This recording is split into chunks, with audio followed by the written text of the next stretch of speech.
All right, so we're going to start with this problem that's based on kind of what's called the heating curve. And you may recall kind of like some temperature graph with this axis being kind of like the amount of heat that you add or apply to something. And there's two kinds of processes. So if you starting kind of from the lowest point would be some solid at some temperature, like let's say it's ice, and then we can heat up the solid to the melting point, and then we'd have the phase change, fusion, solid to liquid. We'd have liquid heating up to some point which would be the vaporization point, liquid to gas, and then would have gas, which we could then heat up to whatever final temperature, right? So that's kind of normally how it's taught and how you might see this. And I just switched it around where we're starting with gas at 140. So basically we're going to cool that, this is water vapor, cool that water vapor down to 25 degrees Celsius. So what we're going to do is actually go this way, kind of step 1, step 2. Step 3 would be if this is going to be, let's say, 0 degrees here, we're going to end up at like 25. So we're going to end up somewhere right there.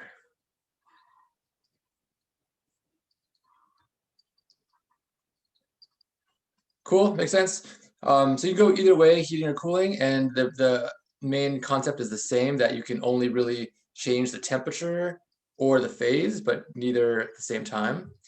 And so when we're doing a temperature change, so let's kind of write this down. So step 1 is going to be,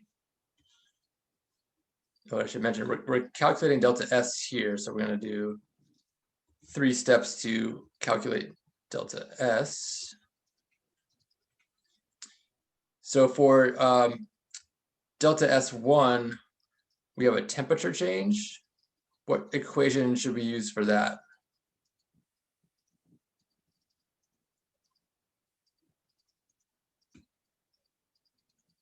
Anybody remember?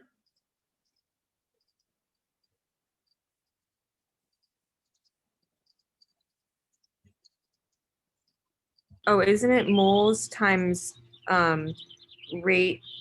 Wait, is it moles times CP times change in temperature? Or something? So that would be for Q. Yeah, so basically we have, let's say, like temperature change processes. We could do Q, and that would be like N C delta T or M C delta T, depending on the units you want to use for heat capacity. For delta S, it's similar. It's NC, but then it's natural log of final minus initial, or final over initial, right? And then the difference would be for a phase change, we could just do like the enthalpy of that phase change times how many moles. And delta S would be similar, except it's just divided by temperature, right? So we're gonna kind of, again, in this problem, just do delta S, but technically you could do Q for each step as well. So this would be N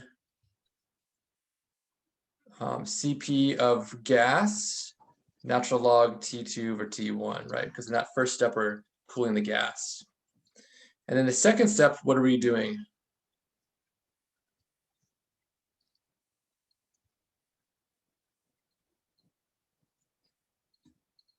Not temperature change, but use the reverse vaporization change. We're doing a phase change. Yeah, we're technically doing condensation, which is the opposite of vaporization. Mm-hmm. Phase change. So we would use N delta H for the phase change and over T. And I'll kind of get to that in the next step and explain what delta H we're going to use. But for now, just kind of remember that. And then this would be temperature change of the liquid, cooling that down to the final temperature, right? Okay, so now if we plug numbers in, we're going to have, this is what, 1 mole. Yeah, 18 grams of water is basically 1 mole of water.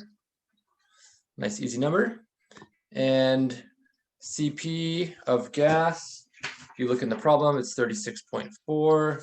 It's going to be joules per mole per Kelvin. We want to make sure we use Kelvin here. So we're cooling it down from 140 to the boiling point. So that would be, I'm just going to write here, 140 to 100 degrees, which is 313 Kelvin to 373. Sorry, 413.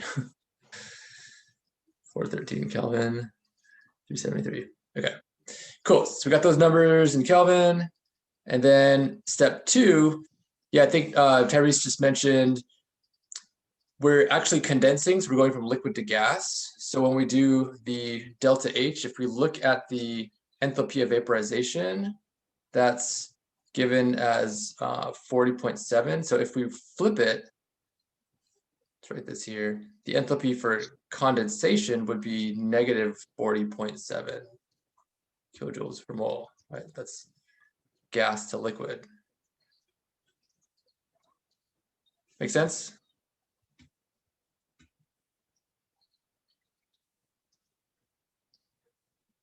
Okay. So that's going to be important because otherwise we get the wrong kind of sign, the wrong kind of number here. And I'm going to put this in joules. This would be joules per mole. And then we have 373 Kelvin. Okay. And then lastly, we're just doing a temperature change of the liquid. Once we've condensed it to liquid, cooling down the liquid to 25. So that's going to be, this will be 100 to 25 Celsius or 373 to 298 Kelvin. So we have 1 mole. 75.3 is the molar heat capacity of liquid water, and then ln of final over initial. And what we get, these are all going to be negative values because in each case we're decreasing entropy, if we think about that. And so I got these kind of numbers here, which adds up to about negative 130 joules per Kelvin.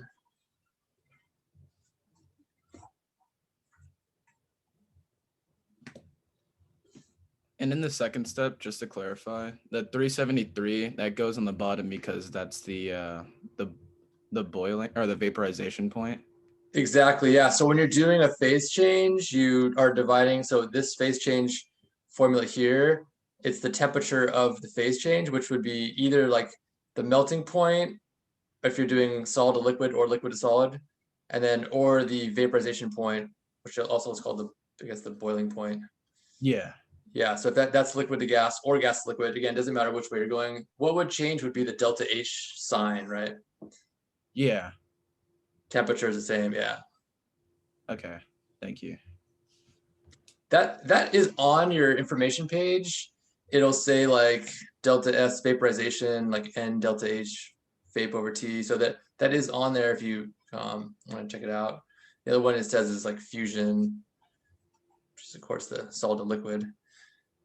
So yeah, that's how you can do this. I mean, you can also do this problem kind of going up and then just change the sign at the end. If you wanted to start at 25 degrees and then go up to 140, do it kind of like normal, and then you would get just positive 130, and then you would just change the sign at the very end. You know, that's another way to do it. Obviously, it's just a reverse process. Mm-hmm. Cool. So if there's no questions, we'll move on. And this will be a reversible expansion. 3 moles of an ideal gas expanding reversibly. That's kind of the key term here. And we have a constant temperature, which is normally the case when we're doing reversible, from this pressure of 10 to 1 atmosphere. Okay, so for work, do we use negative P delta V to find work? No. Why? Because it's reversible. Yeah, this is where we use the one that says REV, work, reversible work. That's going to look like this. So that's the key, again, the key term here. Kind of the only time we need to use this different work equation. And pretty much just plug things in. That the thing is, you could find the initial and final volumes using the ideal gas law, and or because you know the moles and the temperature and the pressures, or you could instead write this nRT ln of what? P1 over P2. Right. So we can change the because of the Boyle's law, we can invert the pressure ratio. The pressure ratio is the inverse of the volume ratio, and that just makes it easier in these kind of problems. So we have 3 moles, R, which is in joules, temperature 298 Kelvin, ln, and then we have initials 10 atmospheres, final is 1 atmosphere. And because we're expanding, this again goes with the normal work concept of expanding. What kind of number is work going to be? Negative. Negative, because you have to do work to expand, right? Which looks like negative 17,000 joules or 17.1 kilojoules.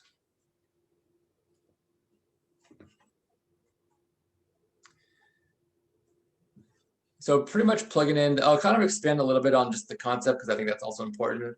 This would be the maximum work that you could do in an isothermal expansion, because you're doing it in an infinite number of steps, right? Kind of infinite number of small steps.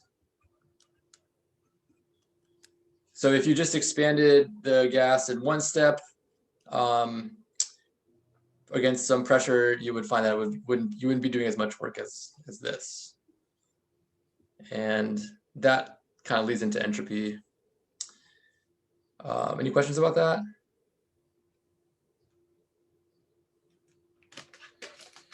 Okay. So I guess I should mention the other side of it is you can also have no work done, which is if you're expanding into a vacuum. So I'd also kind of keep that in mind. If there was a case where it said expanded into vacuum or evacuated container, then there's no work because you're not pushing against anything. So that's kind of the other extreme. But the reason we care about the maximum work, this end of it, is that if we define Q, let's say for this process, we have the opposite sign. Like the equation is the same, but it's a positive, sign, nRT ln V2 over V1, and that's because delta E is actually 0 for isothermal. So Q and W are just basically the opposite signs. And when we then kind of solve for entropy, because entropy change is defined as Q reversible over T. So this heat that the gas would absorb in this maximum number of steps, maximum work, maximum heat absorbed process, that gives us the entropy change. And so that just kind of cancels out the T. Right. So that's kind of, again, why this is like an important step in just kind of the derivation of entropy. So we just plug things in here and we can find the entropy change. Or if you kind of knew the concept, you could just basically take the work number you got, make it positive, and divide by the temperature. And just write this again like this. So we have 10 over 1. 57.4 joules per Kelvin.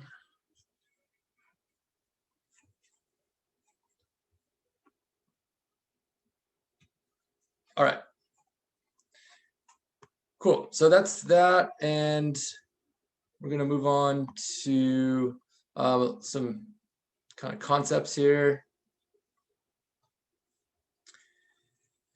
These ones are kind of typical. I've seen a lot of these with just like they give you a process. Often it's a phase change, and they want you to predict the signs of these quantities.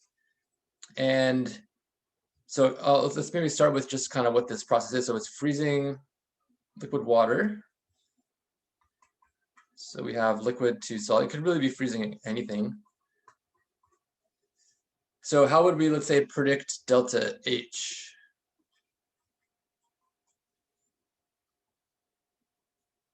If that's the internal energy, wouldn't it be negative? So generally internal energy would be delta E, although they would be very Oh. related in this case.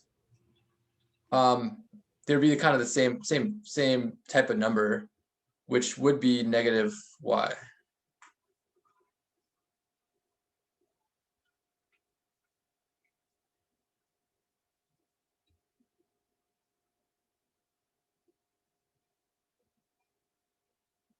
So what do you have to do, let's say, to melt ice? You have to freeze it. Oh, so it's like getting colder. So think about like endothermic versus exothermic. If I want to take a piece of ice and melt it, do I have to put in heat, or does that give off heat? Put in heat. Put in heat, yeah. And also going liquid to gas. So kind of the way I always remembered is basically in this direction, it's going to be endothermic. And then if you go the other way, so if I go gas to liquid or liquid to solid, that way is going to be exothermic, right?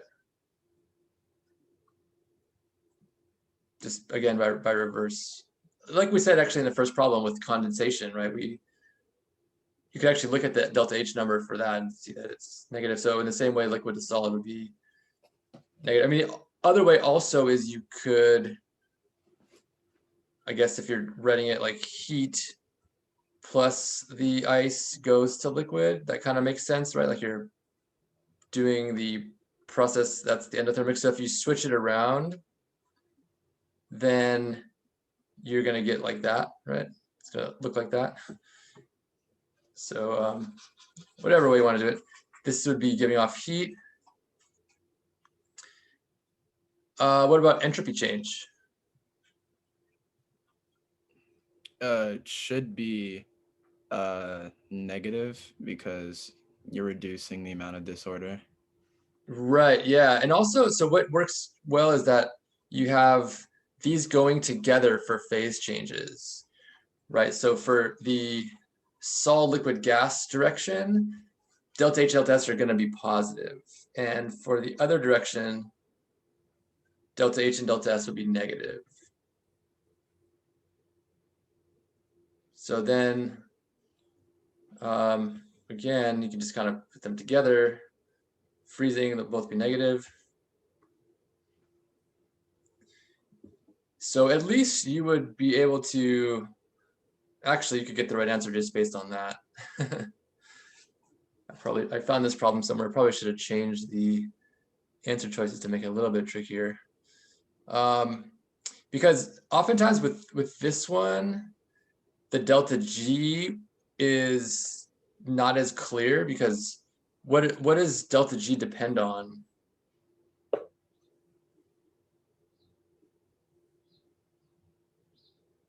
Is it temperature? Exactly. And it's, if you think about delta G relates to spontaneity, right? So I actually can't write a rule for delta G here because it would depend on the temperature I'm talking about, right? If I didn't give you this temperature, you would have no idea what delta G would be. If I say, does water freeze? That's open-ended question, right? Does water freeze when? Does water freeze at room temperature? No. Does water freeze at -10? Yeah. Yeah, it should, because that's below the freezing point, right? The melting point. So if that temperature is at a temperature where, below freezing point, where it's going to happen, then delta G would be what kind of number? Negative. Negative, right? again, we can kind of obviously see because it has to be this answer here.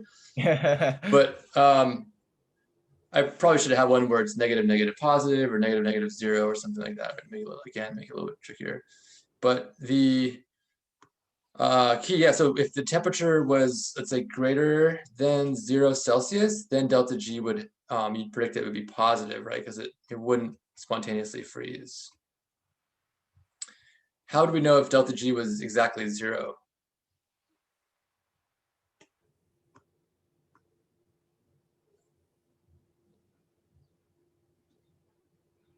Oh, if it was at, wait, I don't know. Is it equilibrium? If it was at equilibrium, or is that a different one?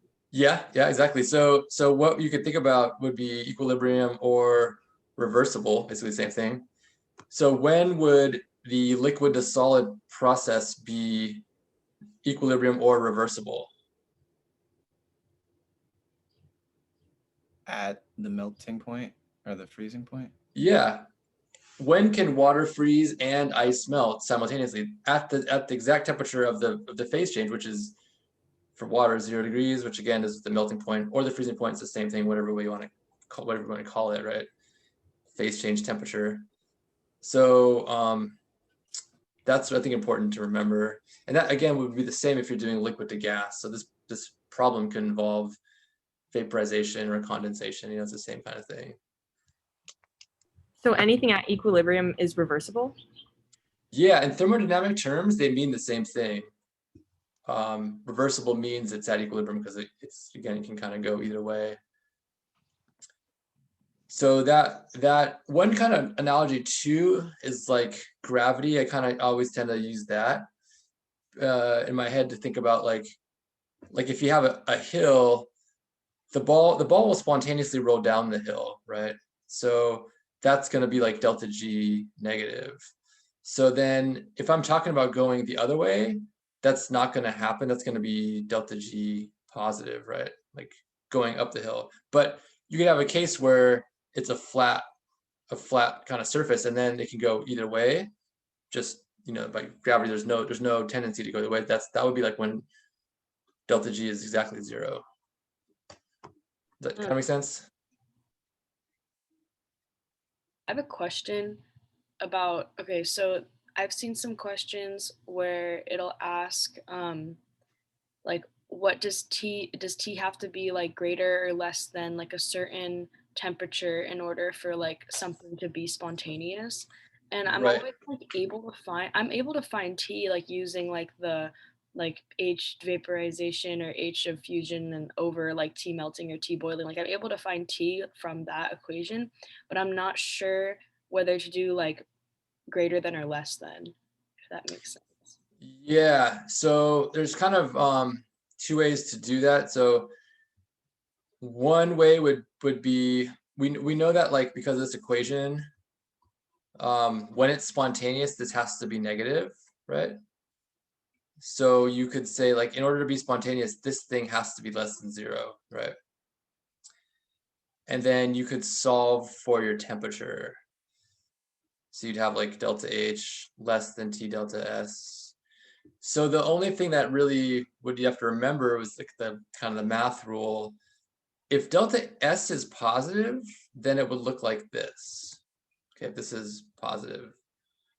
But if the delta S number is negative, when you divide by the negative term, the inequality changes, right? So then you have this kind of the caret changing. So then if this is negative, the temperature is less than, but it's always that ratio of delta H to delta S. It's just either greater or less than that. Does that make sense? So if I were to like always plug things into that T is less than change in H over change in S, should I be able to get the right answer then? Yeah, I mean, you can always check it with this, right? Like if you just plug in the numbers and say, okay, let's say the temperature, let's say when you do delta H over delta S, you get like 100 Kelvin, right? Just for an easy number.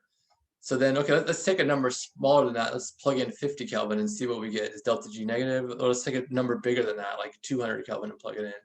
And that's one way to kind of.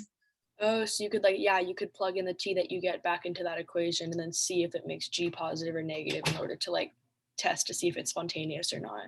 Yeah, exactly. And then the other way I was going to mention is just kind of, which might be better to just write this down, kind of on an information page, or if you have it memorized, then it's just easier. But like you've seen this chart, right, Clea? Yes. Yeah, so this also is just giving you that all the information in a nice, concise way. And then the low temperature is the one where delta H is negative, or sorry, delta S is negative. So you get the less than ratio, and then right, this one is positive, so you get the greater than ratio. Because these two here are the ones that they're going to be they're asking you if there's like a temperature range, low temperature less than something, temperature greater than something. Those are the ones that matter. I'm Like sorry. like freezing or any kind of phase change. You're going to be in like these middle ones here.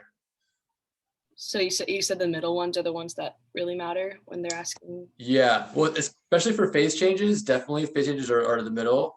And then because if you're in the top row or the bottom row, it's just the always or never. There's no temperature difference. So like always happens or never happens.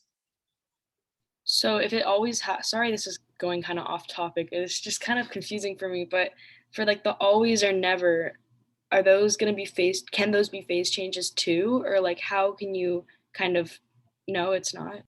They wouldn't be, no. Yeah, because the phase change, you generally, like we're saying, you generally have to have, where did this go? The delta H and delta S will go together, right? Like up here. So you can't have a phase change where the delta H and delta S are opposite signs, basically. So then what kind of, would that just be for like a reaction then? Just some reaction, exactly. Yeah. Got it. Okay. All right. Thank you. Because you could have a reaction that's like exothermic and it increases the entropy, right? You could have there's plenty of cases where maybe it's a combustion reaction. It gives off heat. It also produces more gas. So you have this being negative, this being positive, and then that's just always going to happen. Okay, that helps. Thank you. You may have answered this already, but what signifies a low temperature versus a high temperature? Oh yeah, so it's just the ratio of delta H to delta S. So it's going to depend on that particular reaction. Okay, there's not like a specific temperature, like over 100 degrees Celsius is considered high temperature. Right, yeah, it's specific to that case. And again, to kind of bring this back, like what's that temperature for water? Well, we know that it's 0 Celsius or 273 Kelvin, right? When does water freeze? It freezes below, and this would be if you took the enthalpy of fusion for water and the entropy of fusion, if you calculated both of those and plugged them in, you would get 273 Kelvin, right? Now this, in Chem 1B, this is a little bit simplified because these numbers that we use are pretty general, and you actually can look up like specific ones that they kind of change with temperature. So just a little side note, but it works well enough for Chem 1B that you would get something like pretty close to that, right? Does that kind of help? Yeah, so if you were to get a T that was bigger than 273 would be at high temperatures, and if it was below 273 would be at low temperatures? Because it's in reference. It would be more like, let's say I was talking about freezing ethanol or something, right? Mm-hmm. A different substance. So then for ethanol, the enthalpy of vaporization is different, or sorry, the enthalpy of fusion is different, and the entropy of fusion is different. So these numbers, if I look them up for ethanol, are going to be completely different than for water. So when I do the delta H over delta S for ethanol, I might get like 300 Kelvin or 150 Kelvin. So that freezing point for that thing would be different. Like the temperature where it would freeze would be different. Okay, yeah, I get that. Okay. Yeah, so it's kind of just think about like that makes sense. Different things have different freezing points, and again, what that kind of comes down to is these different numbers for that different thing. Okay.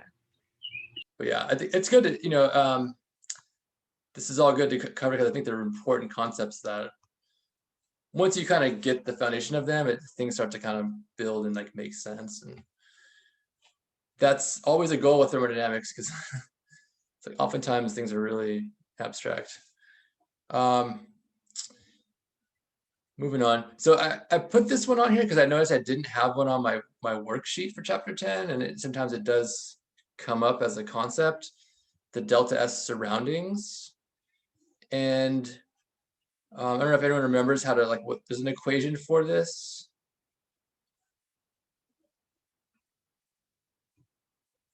may have gone over it in study hall this week or last week. Negative n delta H over T. Yeah, and we can just kind of write it like this. So this would be delta H of the system here. If there's no subscript, it's of the system. So just in a concept way. Isn't it like S universe equals S surroundings plus S system? Yeah, exactly. You can also use that if you know the entropy change of the universe and the system. That also works. This one is generally easier because, again, you're going to know this delta H of the system or be able to predict that. And then you can easily predict the sign of delta S. It's just the opposite sign. And I think like when I think about this, like you have a reaction that maybe gives off heat, so it's like a combustion reaction. So that reaction gives off heat. Where does that heat go? It goes into the surroundings, right? So if the reaction is losing heat, what's happening to the entropy of the surroundings? Increasing? Increasing, right? So that's why the reaction has a negative delta H. Well, then the entropy change of the surroundings is going to end up positive, right? Is that the only time that we like know when things are opposite? Like, is that like one of the only rules for those? I can mention another one after this problem. That's maybe a good one. That's an opposite relationship, but yeah, at the top of my head, maybe just a couple of them. So anyway, so to address this problem, we can look at, like we just did, okay, what's the delta H for this process? We just said it was negative for freezing, right? So delta S surroundings would be what kind of number? Positive. Right. If the freezing process is going to give off heat again, it's going to increase the entropy of the surroundings, just like a combustion reaction. Evaporation would be liquid to gas, right? Delta H would be what?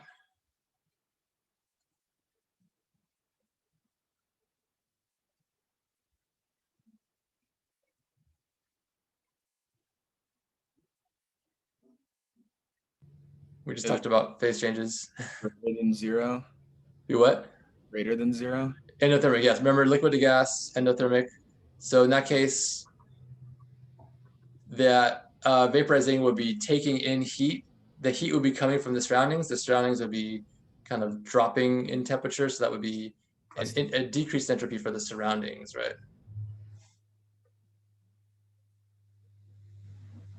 Just, reverse the arrow of this thing down here, reverse the picture, right?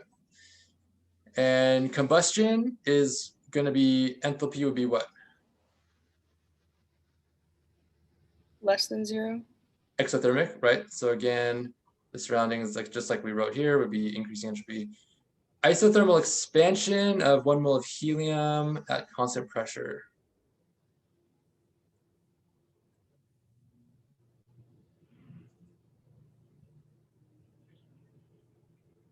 Kind of trickier. It would be negative. Delta S surroundings? Yeah. Right? Yeah, why? Because it's exothermic for the system, and so it's endothermic for the surroundings, or something like that. So think about the one that we did earlier. What was it, number 2? Work is going to be negative because it's expanding, right? And therefore Q would be what? Isn't it positive because they're opposites? Yeah, because remember, delta E has to be 0. That's the trick with the isothermal. Okay. So then, which if it's constant pressure, that basically means that you're absorbing heat from the surroundings. So again, your entropy of your surroundings has to go down.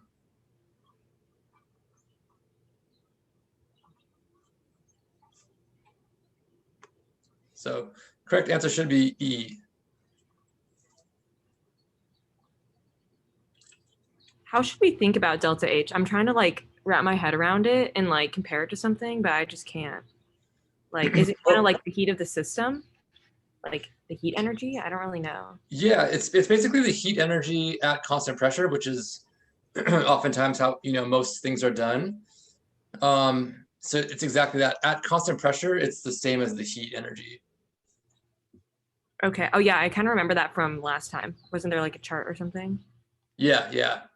So basically, like the difference would be constant volume, heat is the same as delta E, and constant pressure, heat is the same as delta H. So it kind of goes back and forth between being the same as one of those. Okay. Wait, for B, you wrote that the delta S surroundings is less than 0. So why wouldn't that be the answer? We're looking for which process is delta S surroundings negative. Oops. It's supposed to be highlighting. So that would be this one and this one, right? Oh, so then B would work for that? Yeah. Yep. Then why is the answer, oh, more than one of the above? I thought it said none of the above. Okay, sorry. Thank you. No problem. Okay. Cool. Well, that's kind of heavily concept based problem as well. All right, here we have delta S given, and we carry out isothermally in a sealed container. At equilibrium, the partial pressures are this. Calculate delta H. Okay, so what's maybe the strategy for finding enthalpy change for this reaction?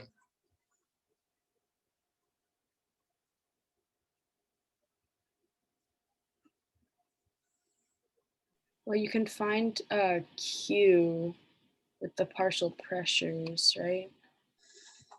You're on the right track. Yeah, I'll just point out one specific thing. It's at equilibrium.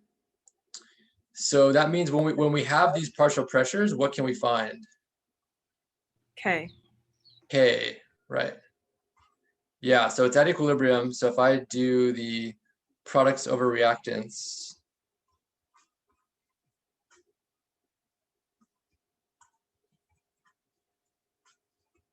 I think that's it. I gotta make sure you square those things. And what I got was 490.5 for K. Okay, so then what is kind of, what can we get from K now? What is K directly linked to?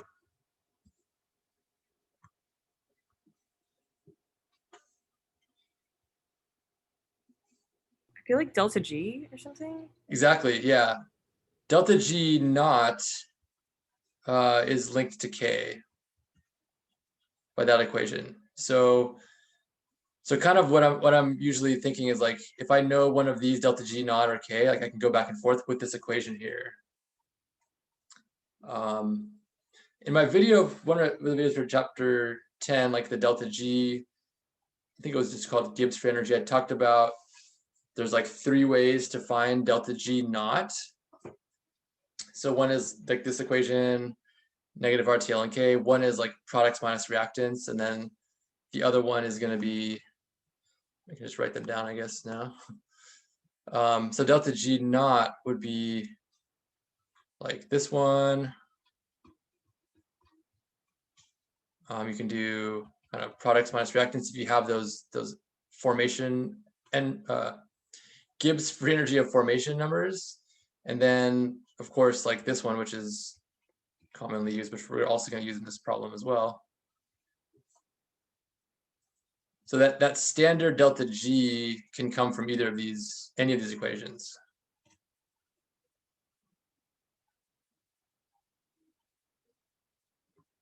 So now I can plug this in. 612 Kelvin, natural log of K. I got negative 31.5 kilojoules per mole. Okay. So now I want to find delta H, and how can we do that? You would use that other equation, plug what you got into delta G naught equals delta H minus T delta S. Exactly, because we know delta S. Yeah, so that would be, again, kind of looking back at the information and noticing, okay, this one here has all three of those things in there, and we can just plug in and solve for delta H. So then use this to find delta H naught, and it would be just delta G naught plus T delta S. Temperature is 612 Kelvin. And remember, delta S is normally in joules, so this is going to be negative 0.249 kilojoules per Kelvin. It's pretty easy to kind of miss that and then unfortunately screw up your answer because mixing joules and kilojoules. So here we have 184 kilojoules. Or kilojoules per mole, doesn't really matter how you write it.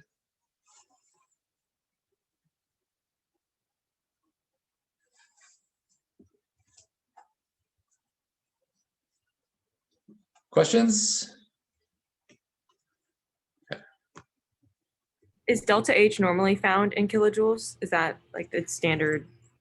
Pretty much, yeah. If you look up, like, especially when you're doing these like products minus reactants formulas, and you look up in the table, so the delta G values, those will all be kilojoules. The delta HF values will all be kilojoules, and then the entropy values will be in joules or joules per Kelvin.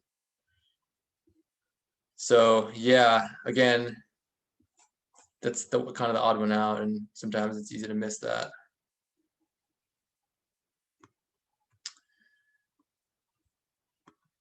All right.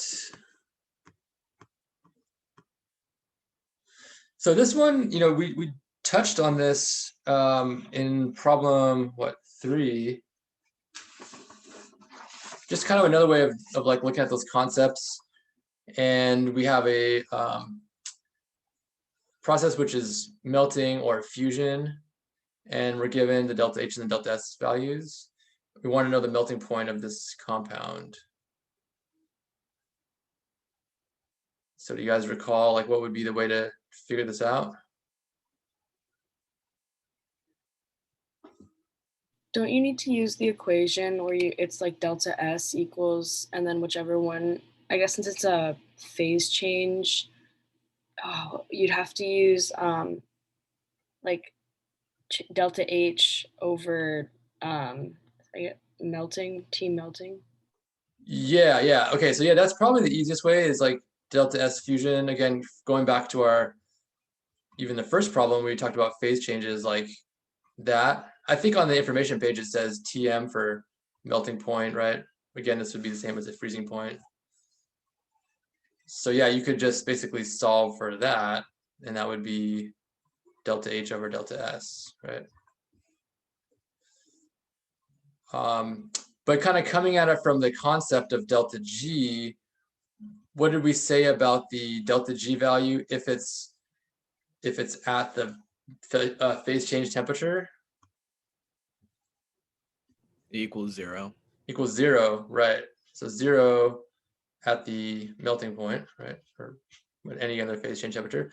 So that's actually why we get this, or how you can kind of derive that equation. And then if you just use that to solve for T, you get the same thing, right? So again, it's just the same thing and just starting from different places. But hopefully that makes sense. And then just plugging these in,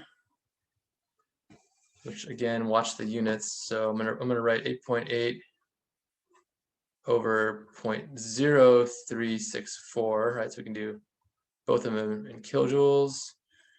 Just kind of disregard the moles. And that's 242 Kelvin. or negative 31 Celsius.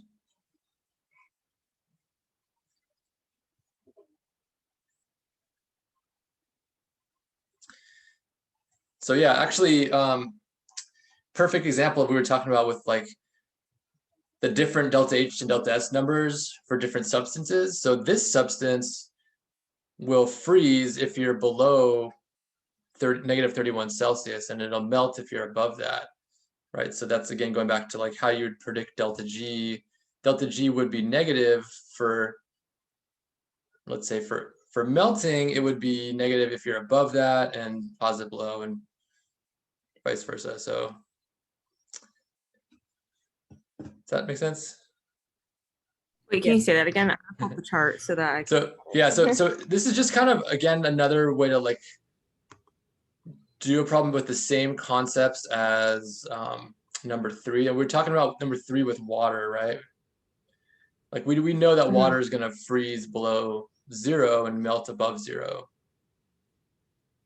So we could predict the delta G number just by like common sense. Oh, freezing would be spontaneous below 0 and not spontaneous above. If I was talking about melting, melting would be spontaneous above 0 and not below, right? Yeah. Yeah. So that's it. So same thing. So with this, substance A, generic substance, we would apply the same logic. Like if I knew the freezing point or melting point, I could say, if I'm trying to melt this, if it's higher than 242 is what you're saying. Yeah. And again, Okay. depending on if you're talking about freezing or melting, because they're different things. Yeah. Okay, I get that. Yeah. Cool. So, all right.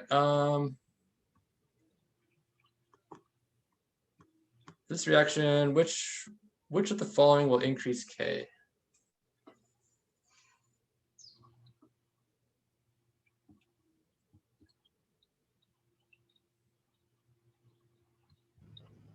It's temperature, right? Yeah. So the only thing that will change K is temperature. Everything else, because K is a constant, will not affect it. It'll just kind of shift, the equilibrium position. So decreasing the moles, volume, those will never be the answer for changing K. And then how would we know if increasing the temperature, or let's say decreasing the temperature, would increase K?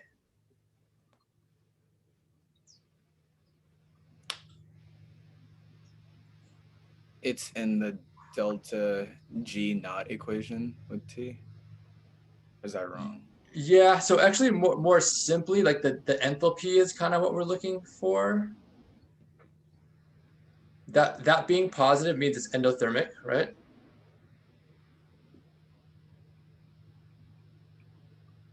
So one simple way, which I use a lot, is just to say put heat on the reactant side and then think about what happens. So if I increase the temperature, which way would that shift this equilibrium? To the right. Yeah, and because temperature will change K, if you shift to the right from temperature, it's going to cause an increase in K, right? Whereas if you decrease temperature, it would decrease K. So this is true. But if this were exothermic instead, would it be the opposite, right? Like if delta H was negative? Yeah, exactly. So if delta H was negative, then you would increase temperature and that would decrease K. So one thing, if you want, again, just to write it down, or remember, like endothermic, they kind of go together. So endothermic, you're going to have, like, endothermic would be increased temperature, increase K, decrease temperature, decrease K, and then exothermic, they're opposite.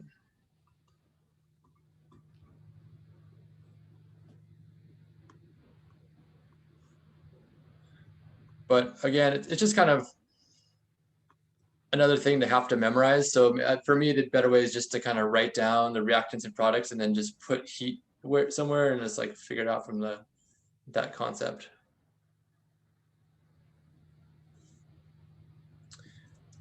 All right. So if the value of K is 4.2 times 10 to the negative 8 at 25 Celsius, at what temperature will K equals 1 times 10 to the negative fifth?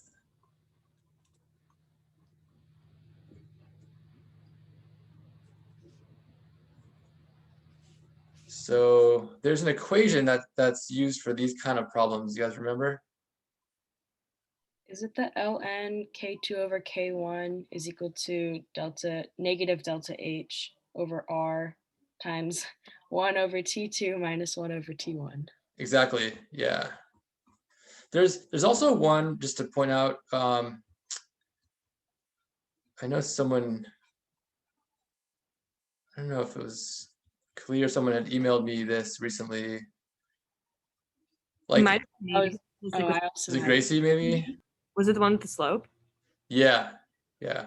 Yeah, so like this one is the one if there's some kind of question about a linear equation, then the slope or maybe the intercept or something, like this is kind of the original one that this one comes from. So this top one that we're going to use is kind of derived from the bottom one because it's just more convenient what we normally do. But sometimes like you come across a problem where it mentions like a graph and there it's kind of like you're able to also just infer the enthalpy change if you graph the natural log of K versus 1 over temperature, because you would either have a linear equation or linear line going a line going up or a line with a negative slope, and the slope here is that negative delta H over R, right?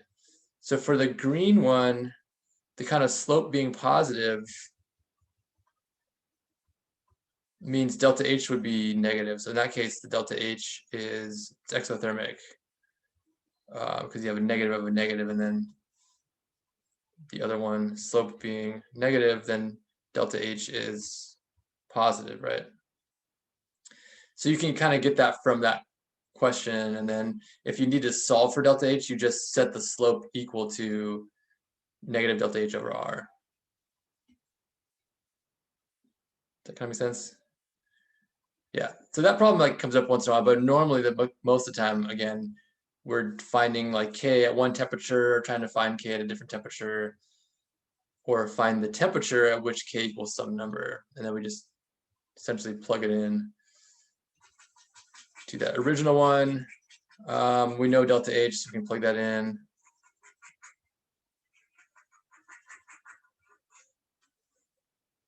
And we're just gonna call, I'm gonna call this one K1 right here.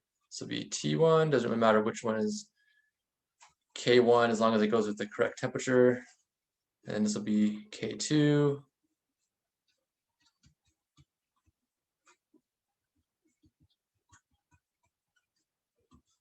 And we have delta H, which was given in kilojoules. So I'm gonna make that joules so that it kind of matches R in joules. And then T2 will be our unknown, that'll be X. And T1 will be 25 in Kelvin.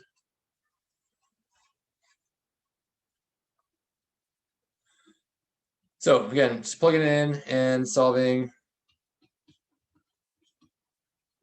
for X, which I got 303 Kelvin or 30 Celsius.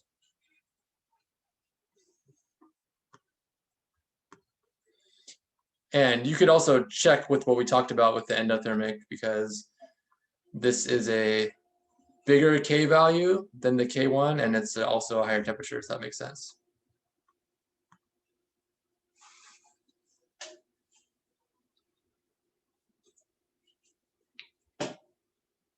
All right. So we're going to kind of shift into chapter 11, but this is kind of somewhat of a crossover problem. We're talking about a galvanic cell reaction. They're giving us the enthalpy and is negative and the entropy is positive. So which is true? Okay, so maybe let's start with this one first. So if we have a reaction where delta H is negative and delta S is positive, from that table we talked about, what scenario would this be? Like spontaneous at low temperatures, high, always, never?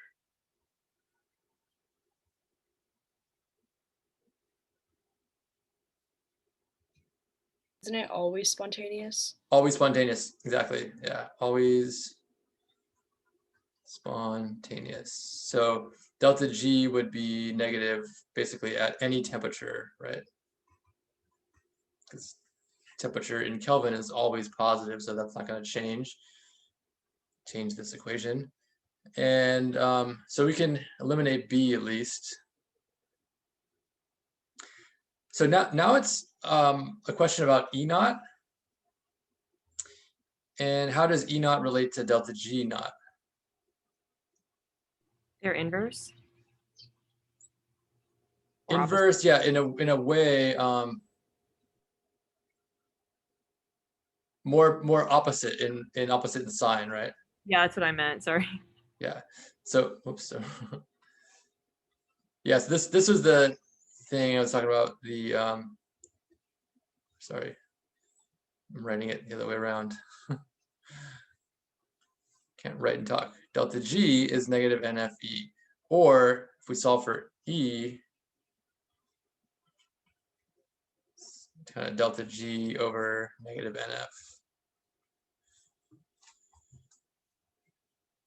So that sign being opposite, when when delta G is negative, the potential is positive. And so we would know that the potential would be positive at any temperature, but that's not really an option in the answer choices. So then we can think about when the temperature changes. So if we do have a change in temperature, that will change the delta G value. So if we increase temperature, what will that do to delta G?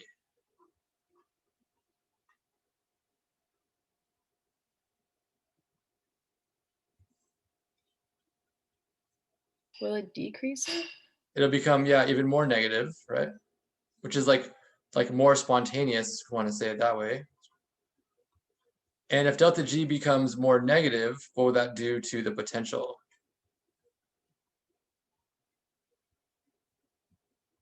More positive.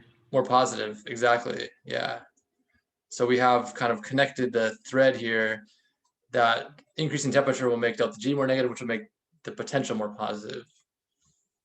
So that would be, those are good kind of opposite relationships. So yeah, it should be D. Are T and G always going to be opposites? Temperature and G? Yeah. No, because that depends on delta S. So that's a great question, and that's where it all kind of goes back again to that little table. But if delta S was negative, that's when everything kind of changes in terms of the temperature effect on spontaneity. So if this is negative, then if you think about like the increasing temperature, because you're subtracting a bigger negative number, that causes delta G to then become more positive, right?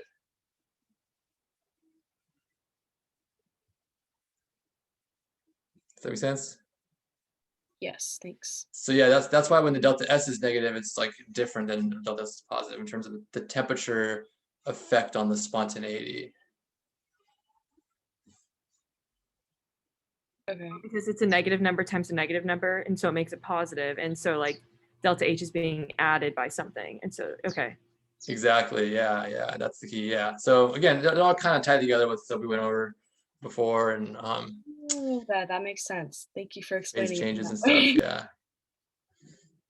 There's interesting, like, not to go too far into a rabbit hole, but like in Chem 1C, there's interesting effects with solubility, because normally when you dissolve a solid into a liquid like salt or something, then that breaks up and the entropy increases, right? So when you increase the temperature of the solution, then that's more spontaneous. It's more likely to dissolve, right? You have generally higher solubility when the temperature of the water is hotter, right? That kind of makes sense. But you can kind of compare that with when gases are dissolved in, if you have like oxygen gas or something, really any kind of gas, carbon dioxide, whatever, when that goes into the solution, it's actually less entropy than in the gas state, right? Because now it's kind of in a liquid form. And so what you find is that for gases dissolving, they actually become less soluble when it's warmer, and they're more soluble when it's colder. Think about a carbonated beverage, right? If you have a sparkling water and it's cold, there's a lot of carbonation. But what happens when it gets warm? It's flat. It goes flat because it's less likely that the solubility is less favored when it's warmer because the gas wants to be in the gas phase, right? All right, anyways, you can kind of, I don't know, thermodynamics to me is fascinating because you start to kind of notice all these different applications to different things, which I think is cool. So then, where are we now?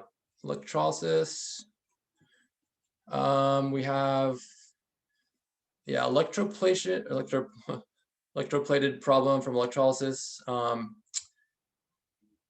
Starting with this, we're going to deposit chromium, and we want to know what current is needed to deposit this at this rate here. Okay. So what's kind of the nice formula that we usually use for electrolysis?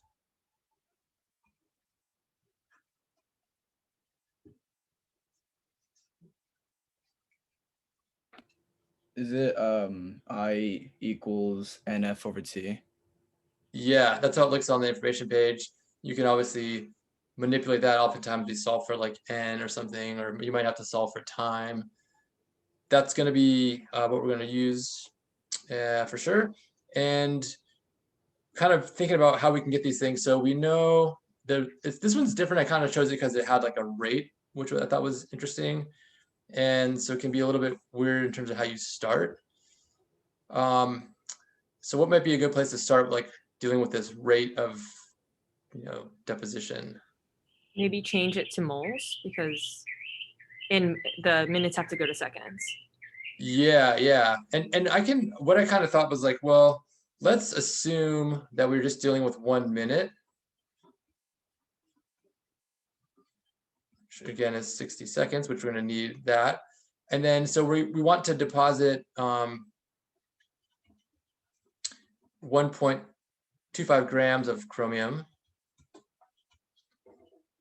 which exactly we would want to turn into moles because moles is going to help us. So 52 grams per mole, it's 0.024 moles of chromium.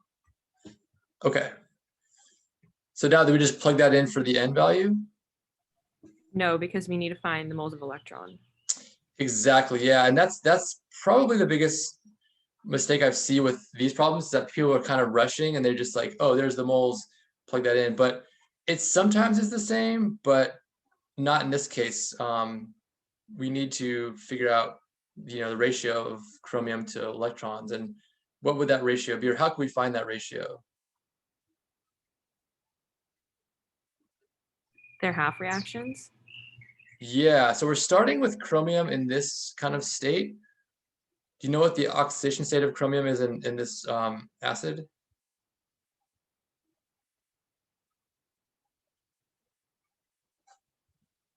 Well, since it's an acid, would you use chromium and the half reaction thing for hydrogen, and then like combine those to find that?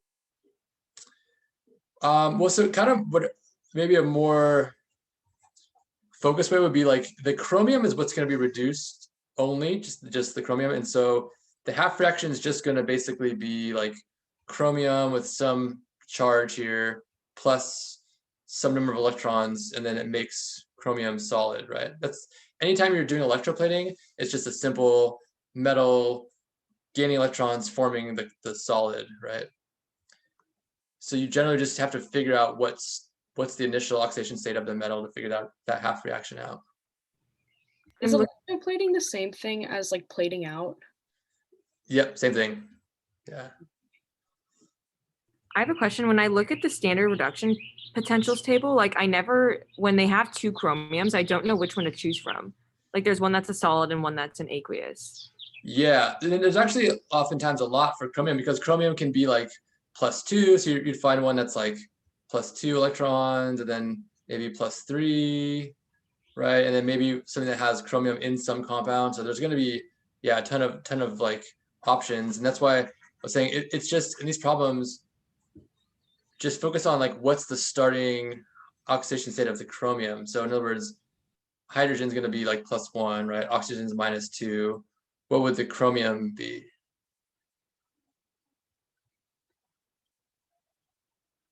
+6. +6, exactly. Yeah. So if we use our rules of adding up to the total charge, which is neutral, that has to be a +6 state. So that's what you want to look for, is that number, because +6 or 6+, that's going to be the ratio with electrons, right? Can you do an example of like how we did that again? I kind of The states. yeah. Yeah, so it's just going to be like, this is the state for each atom. So because there's 2 hydrogens, we're going to have 2 times +1. This would be like, let's say, unknown initially. So we do X, and then we have 4 oxygens, each -2. And then this whole thing is neutral, so it adds up to 0. Okay, I didn't even look at the hydrogen. I was like, I thought it was -4. Like, what is going on? Okay, like whatever. Yeah, so we got that. Now we have the ratio of moles of chromium to moles of electrons.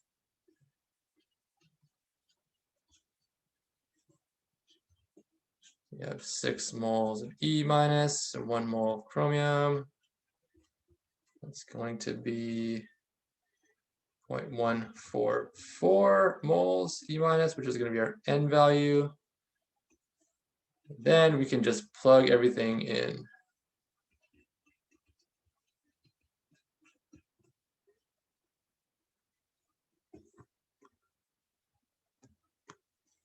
So we have 0.144 moles electrons.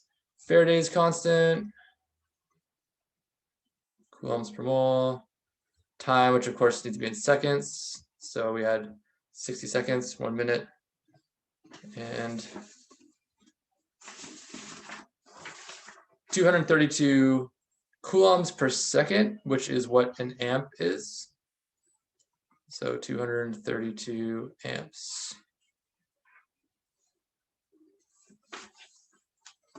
So for finding moles of electrons, is it always going to be equal to like the charge of whatever we're looking at?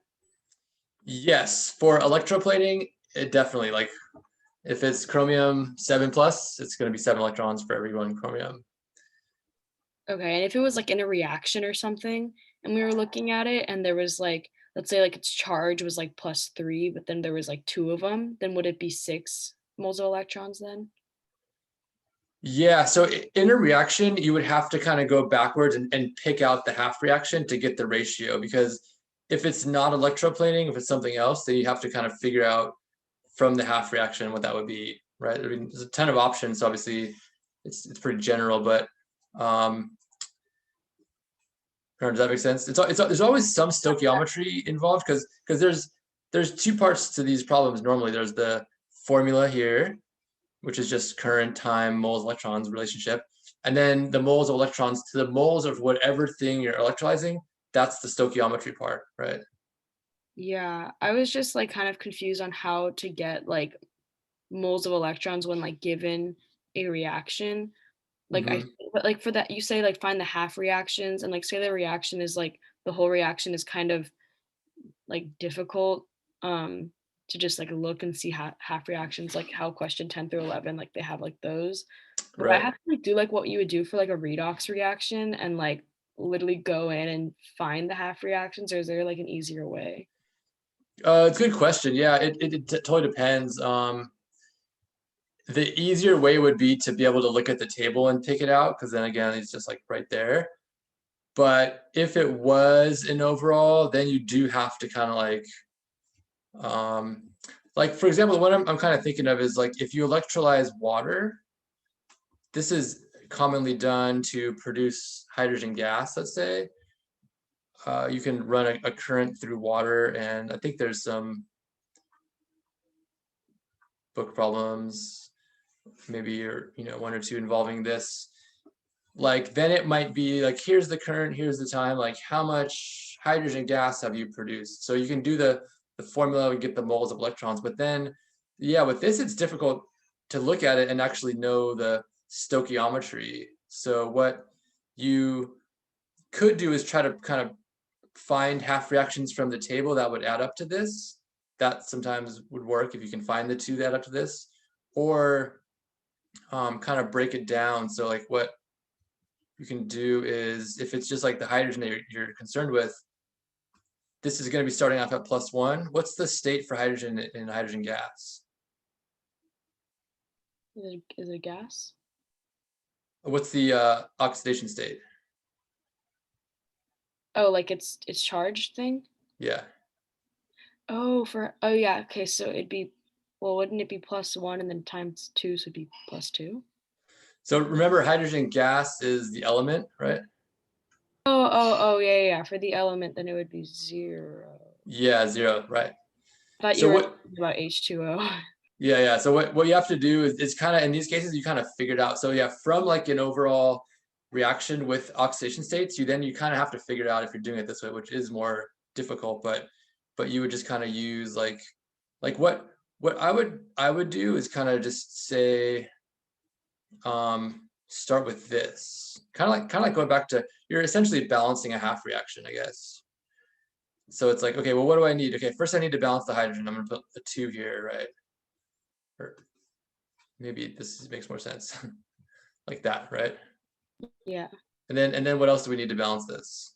You would need 2 2 E minuses Which side? on the left side. Yeah. So again, you could find this half reaction in the table, right? That one is in the table. Again, it would be kind of maybe harder to pick that out just from the overall, but you now have a stoichiometric relationship between hydrogen gas and electrons. So you could say 1 mole of hydrogen for 2 moles of electrons, or switch it around whatever way you need it to go, right?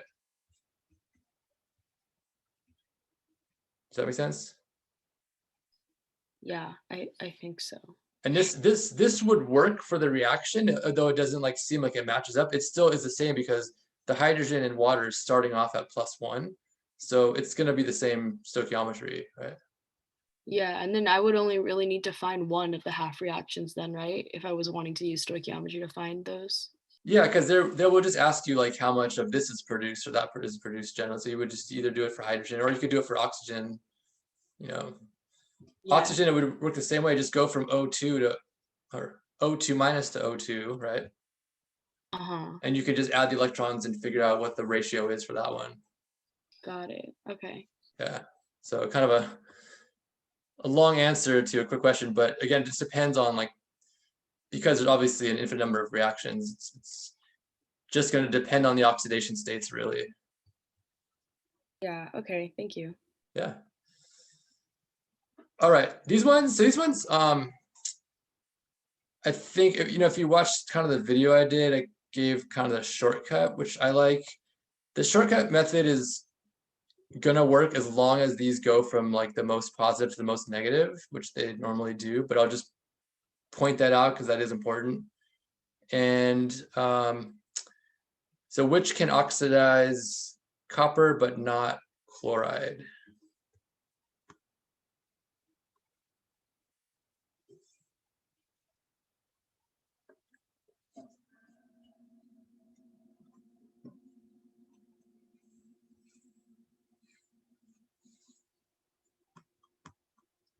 Can't really see. Maybe that's gonna help. Wouldn't it be Ag plus because that's an oxidizing agent? Yeah. So one thing would be, you can't use I minus because I can't react I minus and copper, they're both on the same side, right? So they kind of, they have to be on opposite sides to be able to react. You need one thing to be oxidized and one thing to be reduced. So yeah, that's obviously out.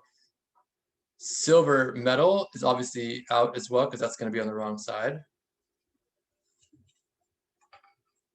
And yeah, so if I just kind of go through the answers, what would be the problem with gold 3+? It would oxidize both. Do both. Yeah, so if I'm looking at chloride, that's going to be like downhill and downhill. So that can oxidize both of them. Gold 3+ is a pretty good oxidizing agent. And so I don't want that one. Silver plus. This one's going to be uphill. That's going to be no. This one's going to be downhill. It's going to be yes. So that's the one we're looking for.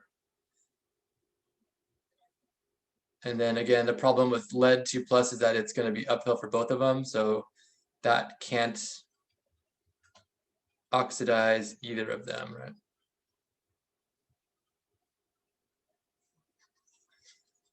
Everyone cool with that?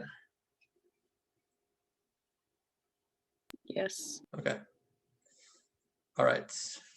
If, again, he decides to kind of flip the table around or put it in some random number order, you would kind of have to just check with the numbers and see if the half reactions add up. Like if the two half reactions add up to positive, that will happen. And if the two half reactions you're looking for add up to negative, that won't. So that's ultimately the best determining factor, obviously. The safest way to do it. Which of the following is the strongest reducing agent? Which side of the table are reducing agents? On the right. On the right, yeah. So you can kind of think about oxidizing agent. It's going to be like that, like plus electrons turns into reducing agent. You can kind of write it like that. And then in the table, stronger oxidizing agents are going to be that way, and stronger reducing agents are going to be towards the bottom, right? That's kind of a one line you can kind of symbolize or like shorten down the concepts. So we want reducing agent strongest, we want bottom right. PB. Yeah.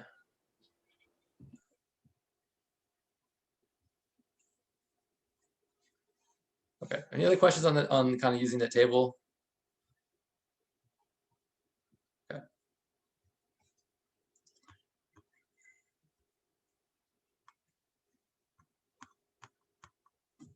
All right. Concentration cell. Pretty common kind of problem. This is the one where you have the two solutions that are essentially the same substance, like nickel 2+, and then just different concentrations, right?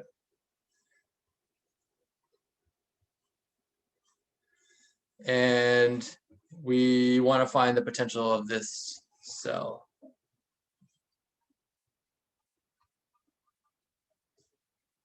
Okay, so how do we do this?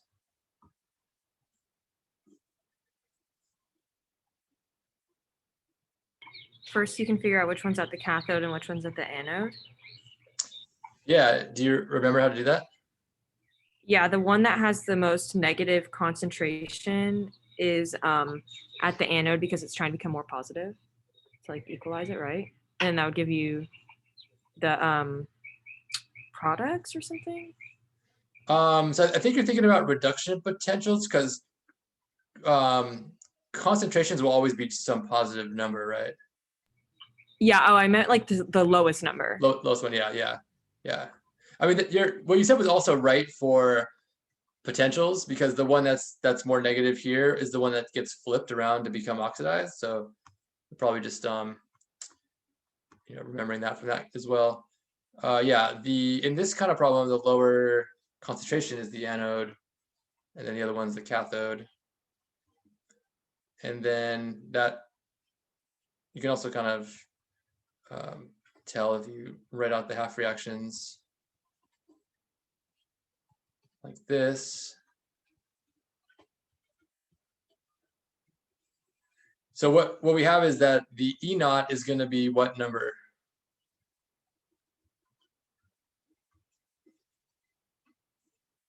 Zero. It's always 0. Yeah. So you don't even really need to know what this is because it's just going to be like the opposite sign. So E naught's going to be 0 for any kind of concentration cell. And then we have the anode oxidation, the first one I wrote, cathode reduction.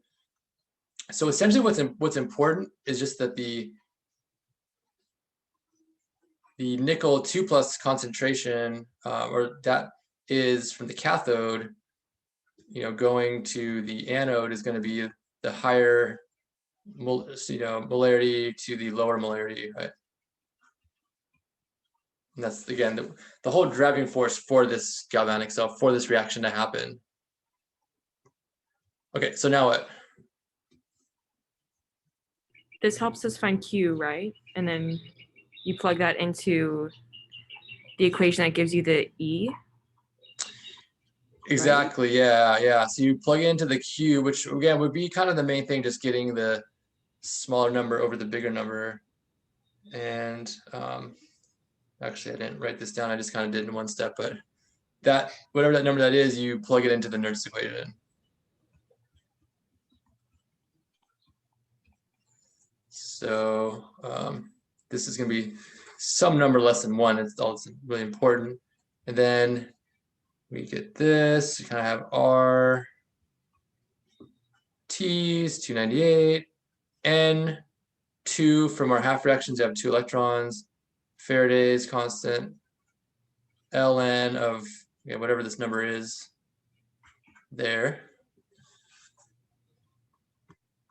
Did anyone have that, what that number is?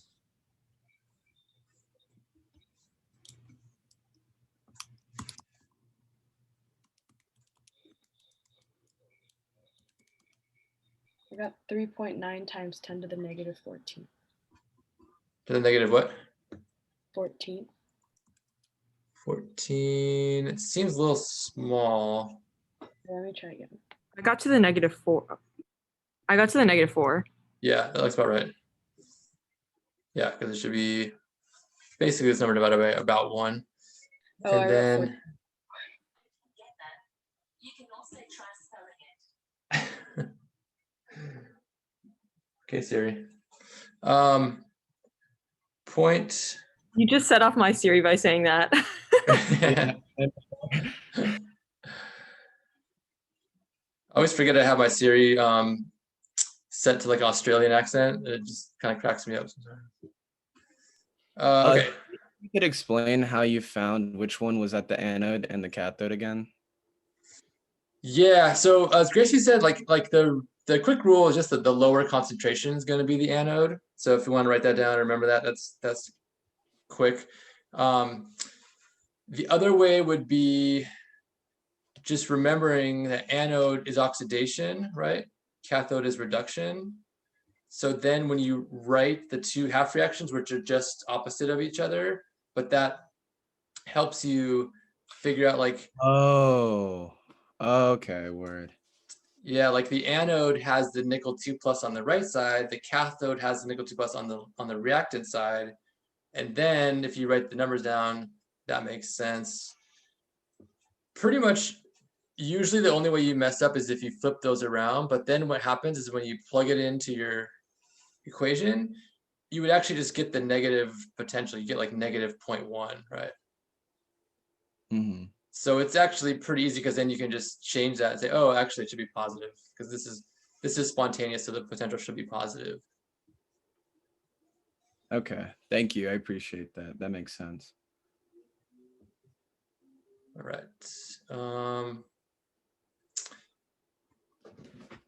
Yeah, another one with the Nernst that's a common kind of problem I'm sure you've seen is like doing your galvanic cell, having a little stoichiometry table where you change the concentration once this reaction is running and then finding the new potential after some point. So I guess this is the last one. So we go from, okay, so this is good. We go from the line notation. How do we write the kind of overall reaction from that? The one on the far left is the reactant, and then on the right, it's going to be the product. Oftentimes, yeah. I mean, the safer way is actually the left side of this is what? Anode or cathode? Anode. Anode, yeah. I kind of remembered like alphabetical is always the way I remember anode, cathode. So what would be the half reaction at the anode? Oxidation. Right, and that would look like what? PB, starting with PB or PB2 plus? P- PB, yeah. So we're going PB, PB2 plus 2 electrons, right? And then if we go look at our reaction table, that didn't write that down. I think it's 0.13, right? Yeah, that's positive 0.13 for this. This is oxidation. And then cathode half reaction would be what?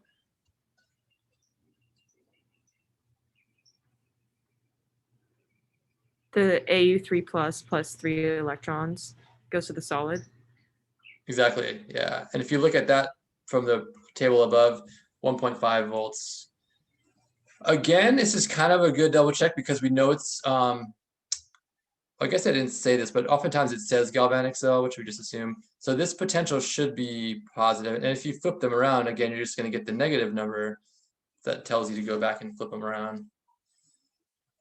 So yeah, in this case, we want to get the overall. So do we just add these together? You're going to need to multiply them so that they get 6 electrons. Exactly, yeah. So we multiply.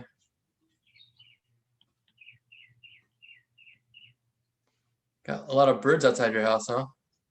Oh, yeah. I just realized my mic is on, so sorry. No, it's good. It's actually kind of a pleasant sound. I don't know. Okay. Relaxing. So we have this and going to that.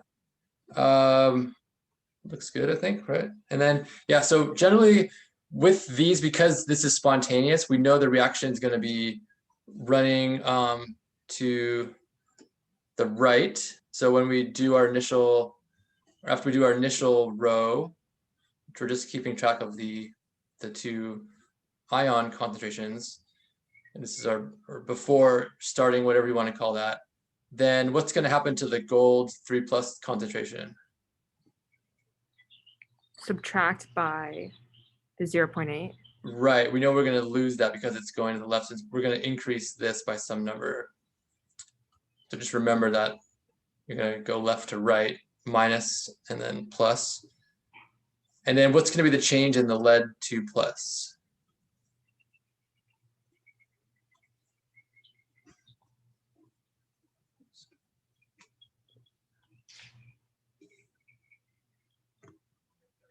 How do we find the change in lead 2+? Oh, it'll be 3x, right? And then you would set 1 minus 0.8 equal to 2x and find x and plug that in.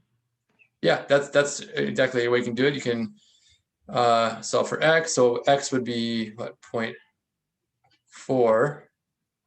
So this would be plus 1.2, right? And we would get 0.2 molarity left over, and 1 plus 1.2, which is 2.2 molarity left over of the lead 2+.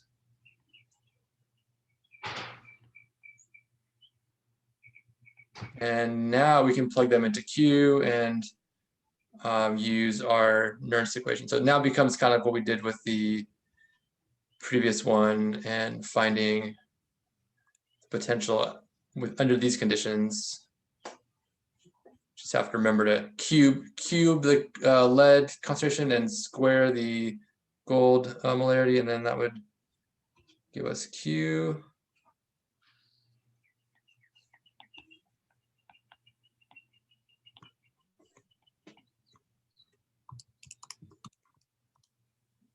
Okay.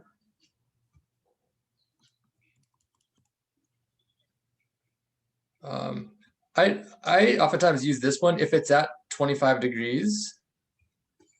You can use this form of it where you're just kind of like not having to plug in R and T and F. So it's kind of nice. Just 0.0257 over N. So we get 1.63 minus this over N, which would be what? 6. 6 moles electrons. Natural log of Q, yeah.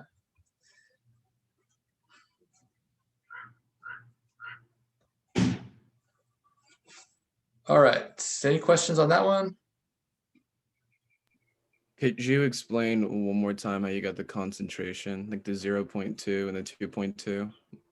Yeah, so in this problem, you are told like you're operating long enough for something to have changed by 0.8 or by whatever, right? So they're giving you like something has changed, which is your change row or your whatever abbreviation you're using, BDA, or like during, starting, reaction, final, surf table. That change row, the middle row, again, you'd have to remember that the reactants are going to be used up and products are going to be produced. So you would be doing a decrease of 0.8 in the gold. So that part so far we have from the problem.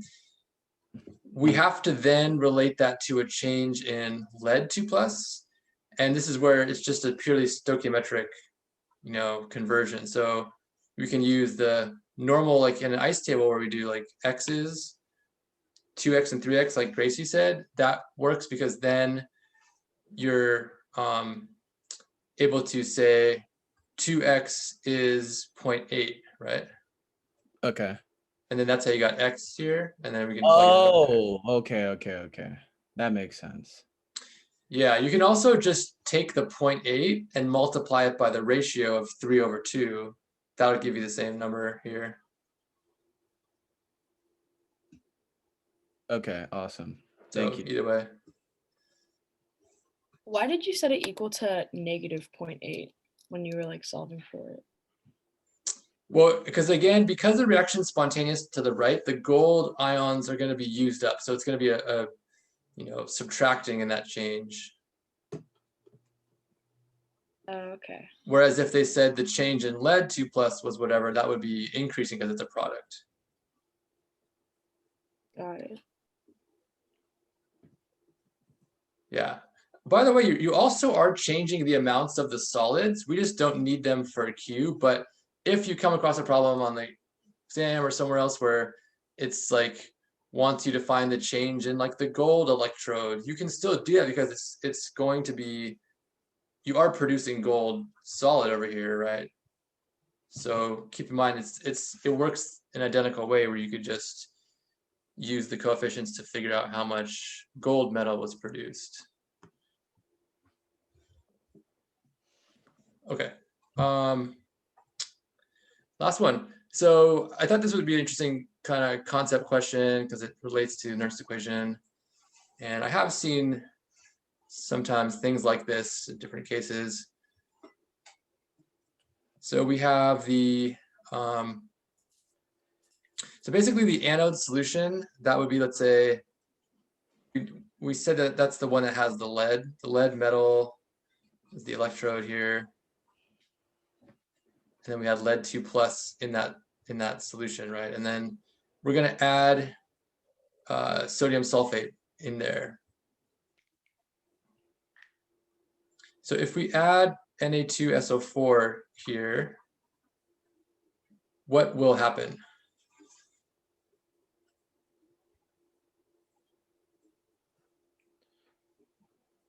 Would volume increase and then that would increase cell potential, or does that not apply here?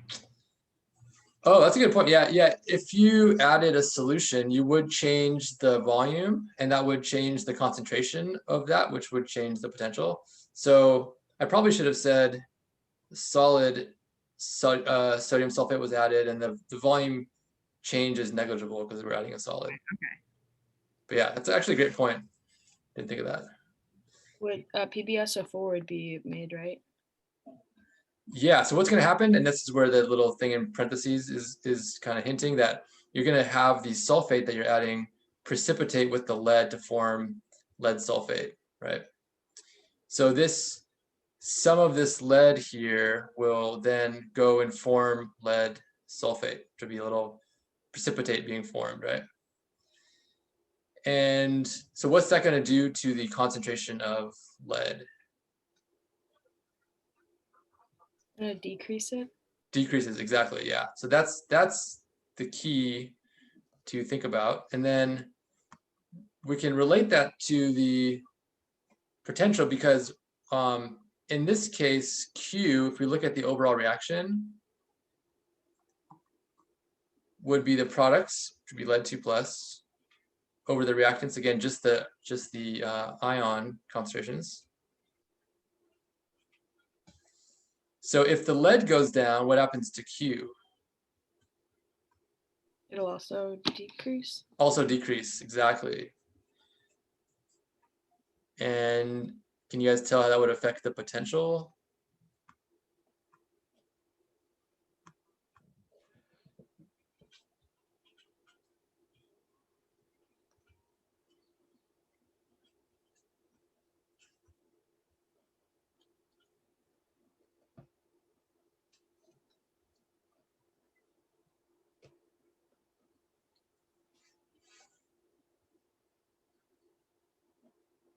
So if we decrease Q, the natural log of Q would also decrease.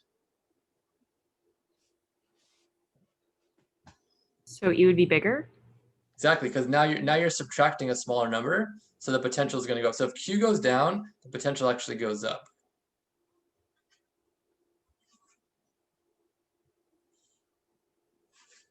You can think about this too in terms of like kind of a Chatelier's argument.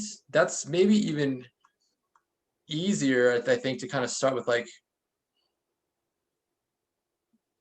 okay, here's my reaction, right? I'm going to take away lead 2 plus. Which way does the reaction want to shift? Right. To the right, to replace it. When you shift right, is that more or less spontaneous? More spontaneous. More spontaneous, right? Which means a higher potential, right? Or a more negative delta G if you're talking about delta G, but that's kind of does that make sense? So maybe that way too is a good way to link it. Just like the spontaneity we can think about is like the shifting effect. If you're driving the reaction to the right, it's like shifting right is more spontaneous, right?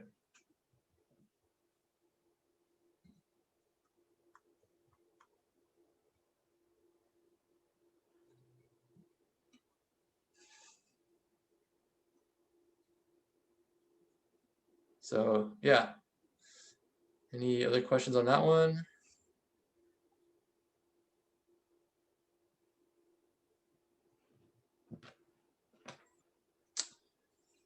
All right. Well, anything else you guys wanted to go over?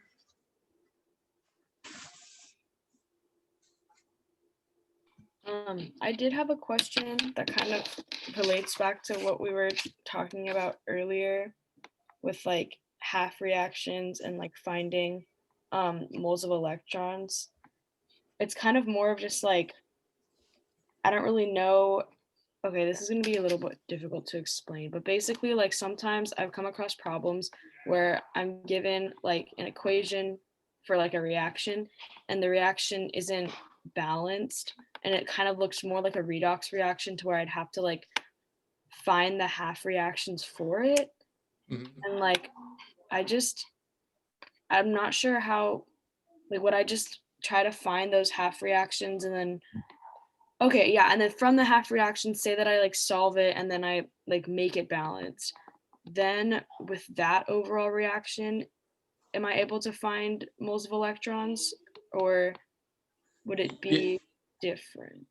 Yeah, you should be able to. If you have the two half reactions and then they add up to what you want, exactly, you can just use those to get the moles of electrons. What confuses me though is that with the half reactions, the amounts of like elements or compounds aren't the same as in like the initial reaction given to me. So then I'm not sure like which one to multiply the charge by in order to like find electrons. So normally, if it's not the same, it's just a multiple of that. It's like in this, to take an example like with this one here, if you were using like the overall reaction, so let's say you had like you want to know if you're doing electrolysis, like the current it would take to like produce, I don't know, 0.7 moles of lead. Let's say you're like, or let's say you're electroplating gold, right? So I want to make this many gold. How much gold? Like, I want to make this much gold. How many electrons do I need? So you could either take this one here and say, 3 moles of electrons for every 1 mole of gold. I'll give you moles of electrons.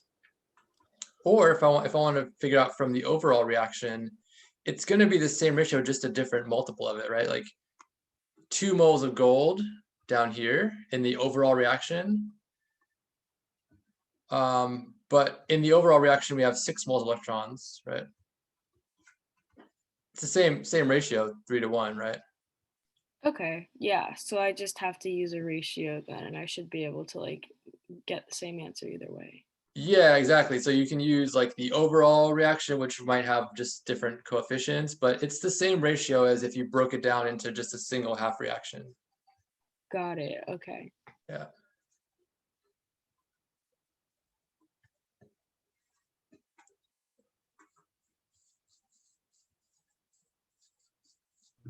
Could we go over another problem kind of like number 6, like when it deals with change in enthalpy, I think? Like a phase change problem? Kinda, yeah. Not quite a heating curve. Like I get that, but it's just like when the temperature is less than, like that chart with the ratio of the change in enthalpy over the change in entropy, Okay. something like that. I don't know. Just like a little refresher. Yeah, let me That is phase change, so yeah. let me just pause the recording. Resume recording here. That's So Ready, I mean. what was that? I said if that's okay with everyone. Yeah, Yeah. it'd definitely be helpful. So I think kind of with I was going through this, like the solutions manual with someone. The solutions manual for this one is not, you just kind of do it in a weird way. It's not very clear. But what is happening is, if you think about this, you have to actually take the liquid from 75 degrees Celsius. Are you on the actual screen right now? Oh, thanks. Okay, there we go. I tend to forget to do that sometimes. That's yeah, pretty bad. Okay, so liquid, for anyone watching later, this is chapter 10, book problem number 31. So the liquid goes up to the boiling point, which it tells you the enthalpy for vaporization is that temperature. So that temperature is the boiling point, right? So we have vaporization, and then we get it to gas, and then the gas we can heat up to 155, right? So it's pretty much identical to the concept we did in the first problem on this review problem set. And the delta S total is, again, just the 3 steps kind of added together, right? 1, 2, 3. I have a question. If Yeah. it's asking for it at 125, why do we put it to 155? Why couldn't we just go from 100 degrees to 125 right away? Yeah, good question. So what they tell us is the total delta S for this process is known to be 75. So they're giving us the delta S for this whole process, right? So we have to basically set that equal to these 3 steps, because we know the total delta S. And then we could subtract that one step and like. Yeah, so then basically we're just gonna do like this step is just gonna be NCP of liquid, ln T2 over T1, right? Mhm. We're just assuming it's 1 mole because it's just doing it per mole, so that's easy. And then yeah, we have like step 2 would be N delta H vape over T, and then this is heating up the gas, right?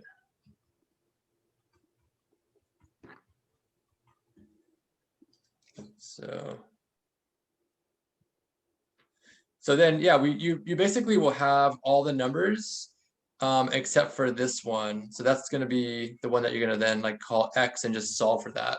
Right. Okay, that makes sense. It was weirder in like the actual explanation on the page that it gives us, Zumilda. One of the steps they flipped the two temperatures, and I couldn't figure out why. I know exactly what you're talking about because someone this week we were going over it in study hall, I believe. Yeah. And yeah, I don't know, they do it in a weird way. Just disregard that explanation. Okay. All right. It was yeah, it was just confusing. Yeah, so just plug it in here and solve for that, and that'll work. Okay, thank you. Yeah. Yeah, I think Kalia you had a question about some practice problem.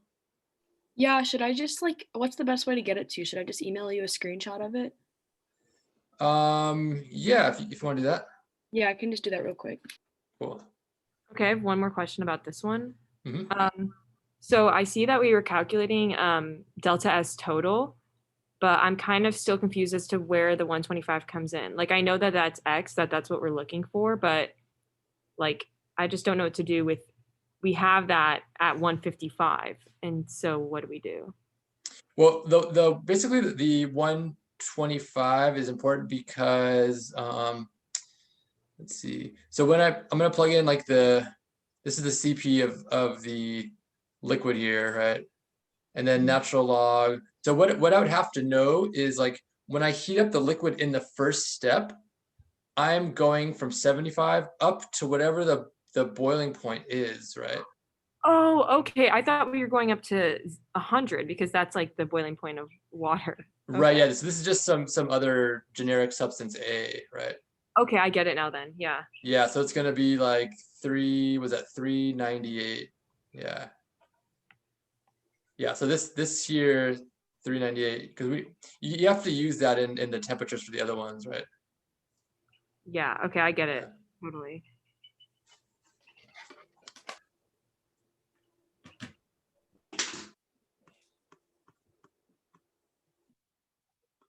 Okay, I emailed the question to you.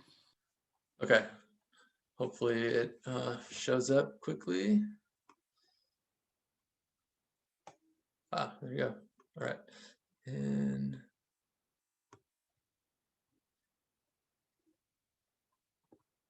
I'll just copy this over.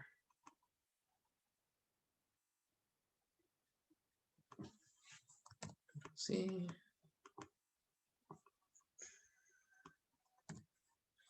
Okay, so here we go. We have an equilibrium constant is 1800 at 360 Kelvin. At 500 Kelvin, the equilibrium constant for the reaction is that. What will be the K at 670 Kelvin? Okay.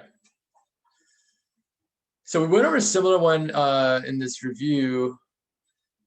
Does anyone know what kind of equation we should use? Oh, it's the one with the natural log of K2 over K1. Yeah, so clearly the key would be equilibrium constants and temperature. If those are kind of in the problem, it's probably going to be this formula. Okay, so would I use the first K that's mentioned as like K1 and like the T is like T1 and then the second one would be K2 and T2 and then I would like solve for that and then and then I would use whatever wait. Yeah, so you're on the right track. You use the K1 and T1 and T2 and K2 that they give you. to solve for what? Would that solve for delta H? Exactly, yeah, because if they don't give you that, then they give you this information, then you use that to solve for delta H. Then you can use the delta H in the next to kind of do the equation again in the next step and solve for K at some new temperature. Okay, that's kind of what I was thinking, but then I was unsure because I didn't know if the delta H would change with all of that changing as well. Right, no, so yeah, we assume it's constant. So like that's sometimes they'll give you like a reaction like A goes to 2B and it'll just say like delta H equals whatever, negative 200. So you're assuming that that's the same for whatever temperature, which turns out is not completely true, but for Chem 1B it's true. So yeah, assume like if they give you a delta H and a delta S, those are the same for any temperature. Okay. Oh, that's so annoying. What would be the second equation that you'd plug the delta H into? You plug it into the same equation here, you just would do it again. So once you know delta H, you could then basically use like K1 and T1, let's say, from the first part. Yeah. And then you could just say like K2 is X, and then T2 would be that temperature you're trying to find K at, right? Okay. Yeah, I see that. Is there a reason why you go from K1, like the first K1, instead of from K2 to the new value? No, yeah. So for like in the second step, you could use either of those original ones as like a reference K and T. Okay, nice. Yeah, it'll work the same.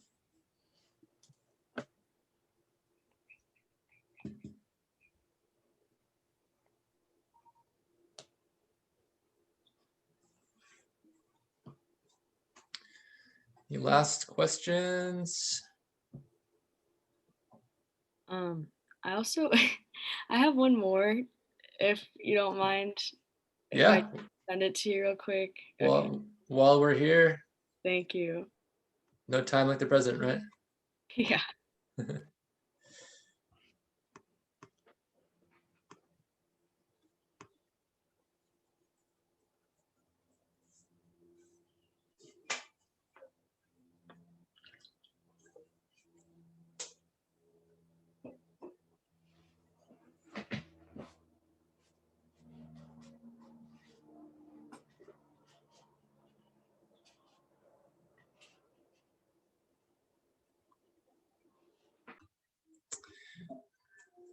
All right, so do this last one here.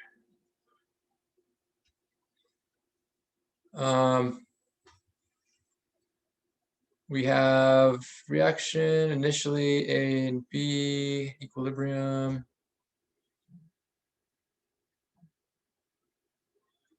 Okay. Yeah, so for this one, I wasn't even sure like where to start because I was thinking of doing like kind of the before, during, after table, like how we've been doing with like the molarities, but there's only two of them. And then when I was thinking like moles of electrons, like how, like A and B there's only one on each side. So how would I even like go about doing half reactions if I just didn't have? Yeah, so we don't need to worry about that because we're not doing the potential. If there was a question about the potential, then we would need that. In that case, they'd have to give us, because if they just are giving you generic things, they'd have to give you like A plus 2 electrons or whatever, right? Yeah. They'd have to definitely give you half reactions if that was needed. Since we're just going to be doing delta G or delta G naught, we don't need that. We just essentially need kind of like an equilibrium constant. So the key would be, and this again is just kind of where, again, there's so many types of problems and equations. Like, how do I know where to start? Well, if you go back to what we went over in the review, there's 3 ways to find this delta G naught, right? Yeah. Like the products minus reactants, which we don't have any of that information. The delta H minus T delta S, which we don't have any of that information. And the third and final way would be this equation, right? Yes. And because it mentions equilibrium, that to me was really like the first key, like, okay, it's definitely this one. So how do we find K for this reaction?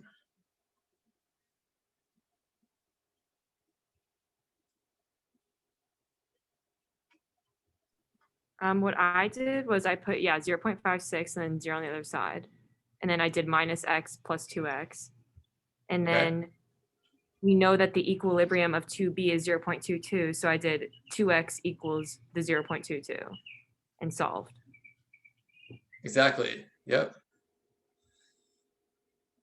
That would be the way. So we could, it's kind of just a chapter 6 equilibrium problem first, like solving kind of a general ice table situation and then getting your equilibrium constant. So now we would know that like A at equilibrium would be 0.56 minus x, which would be 0.56 minus 0.11, which is 0.45, right? And now what would K be equal to? So would K be 0.22 squared divided by 0.45? Exactly. Oh, okay. And Yeah. then I would just plug all that into that one equation. Yeah, exactly. Plug that in here. Yep. That's like the one like G naught equation that's like not on like when for your chapter 11 electrochemistry like worksheet thing that you did. I've been like using like the equations as like a reference kind of to go back and just look and see like what I can plug into what. And that is not on there. But It'll be on the chapter 10 one because it's not really there is one in chapter 11 that's kind of the same thing, that's in terms of potential, and it looks like RT over NF. So you'll see that one in chapter 11, which is just kind of like the sister equation of that, because remember, you know, E is delta G over negative NF, right? right. So you can just easily go back and forth between them if you use that other relationship. Which, yeah, this one I didn't really, I guess, put any specifically ones on this practice test, just because it's impossible to do everything and without taking like 5 hours. So, but if you think about it as, again, being kind of the sister, like the analogous equation, again, if it was a question about potential, you would find K first, plug it in. In that case, again, you'd have to know the moles of electrons. So that's where it'd have to be a little bit different. But it's the same general concept that K would be able to give you the standard potential, right? Yeah. Okay, well, I have a class, but thank you so much for everything. I really appreciate Yeah, no problem. I gotta probably wrap up too. But thanks guys for coming, and feel free to email me, as well as anyone that's watching this later, feel free to email me over the weekend. I'll try to be checking the email as much as I can. And good luck with the studying. Thank you so much. I appreciate it.